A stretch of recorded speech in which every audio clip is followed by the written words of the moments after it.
Mais alors vous, par exemple, en tant qu'imam, certains disent, voilà, ceux qui connaissent le Coran, qu'aujourd'hui on ne peut pas vivre en faisant une lecture littérale du Coran, que c'est pas adapté à notre époque, à notre civilisation. Est-ce que vous, lorsque vous faites des prêches, lorsque vous rencontrez vos fidèles, vous leur dites, ben voilà ce que dit l'islam. On peut-être pas s'adapter, enfin se plier complètement à toutes les règles de l'islam littéral qu'on trouve dans le Coran.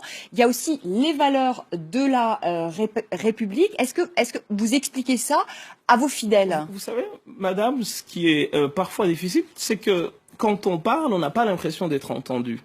Je l'ai dit dans les colonnes d'un journal qui est français, je le citerai, le Nouvel Obs, que la France appliquait plus la charia que tous les autres pays musulmans. Et c'est ça. Là, vous y allez peut-être un peu fort quand même, non? Parce qu'on l'applique pas. Pardonnez-moi, mais on l'applique pas en France. Parce que vous êtes mal informée, madame.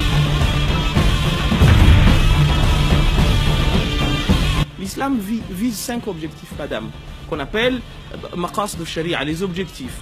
C'est le droit de croire ou de ne pas croire, le droit à la vie, le droit à la propriété privée, le droit d'être intelligent et le droit à la succession de l'espèce. Ces 5 objectifs sont les objectifs de ce qu'on appelle sharia. Sharia, c'est pas lapider des gens. C'est autre chose, ça. C'est un point de jurisprudence sur 1 200 000 questions de droit musulman.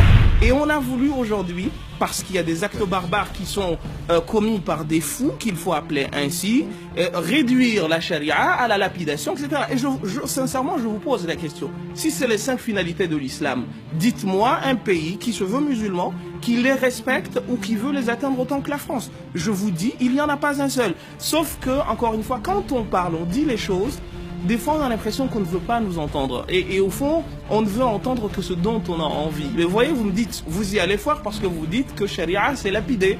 Parce qu'encore une fois, les choses vous ont été mal présentées et malheureusement, vous n'avez pas été chercher l'information là où il faudrait.